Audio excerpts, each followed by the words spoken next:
Hello everybody, it is Nick, your Monday guy. I hope everybody is having a fantastic beginning of the week so far. This week we are going to be talking about advice and tips for people that have either just started transitioning or are thinking about transitioning. First and foremost, I think the most important thing is to have a support system of some sort. Somebody that you can talk to openly, and that you feel safe and comfortable with. Now, this can either be friends or family member, or you can find a transgender or FTM support group.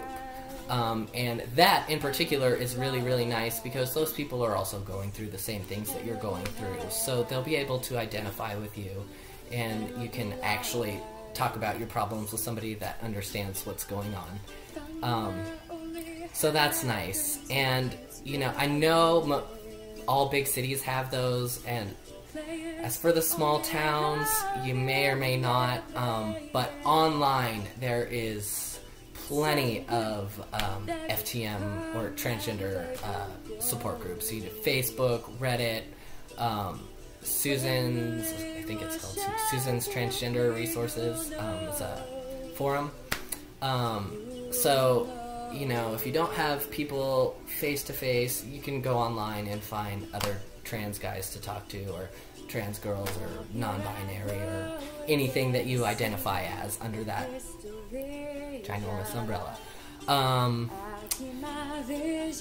Yeah, so support is super important. And also, therapy, I think, is a really important thing to have while you're, especially the first few months of transitioning. I personally did not go that route. I chose to do informed consent because I really just wanted to fast track the whole process, and personally I have a difficult time talking to therapists, but I completely recommend it for everybody else. It is, I think, important, and they can really help you sort out your feelings while you're transitioning and help you figure things out, because it can be a really confusing, really angry, depressing time, and it just makes you want to pull your hair out of your head. But you'll get through it, I promise. So, therapy. You should look into it. Okay, third piece of advice is to document changes, because it's really interesting to see how your face, your body, your voice, your thinking change. This is actually something that I'm really glad I did, was to make private video blogs on my computer. I didn't put them on YouTube or anything. I just made them for me, but I really wanted to see how my thinking changed over time, because it does. Your thinking patterns will change a lot. You know, you're still generally the same personality and whatnot, but the way I think about things completely changed. So video blogs are a really good resource to go back and kind of look at and see exactly where you were. They also give you kind of a timeline where you can see how your voice changes too. And facial hair and, you know, whatever. All those fun changes.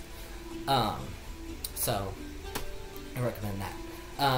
The next one that I want to recommend is to go by your own timeline. You know, there is no order to do things. There's no, you have to do this to be trans, you can't do that, you have to do this first before you do that. No, if you don't want to change your name or pronouns, you don't have to. You can still get top surgery, you can still start hormones. If you want to start hormones and never get top surgery, don't. If you want to just get top surgery, that's fine. You know, there's so many different areas of transitioning, and by no means do you have to hit all of them, or in any order. So just do things the way that you feel like you need to do them, and everything will work out. The next piece of advice, I think, is to, watching videos on YouTube is a good thing to do, but you kind of have to be a little bit careful. It's good because it's good to know what to expect, and because you can see what these other people are going through and know, like, okay, that's what's going to happen to me, and, you know, then you know. But it's really easy to kind of start comparing yourself to the people online, especially when it comes to transitional changes in a timeline. And, you know, I think most people generally tend to put videos out if they have awesome changes. So, you know, if they're at 4 months and they've got a full sideburn and, you know, their voice is super deep, of course they're going to put a video on.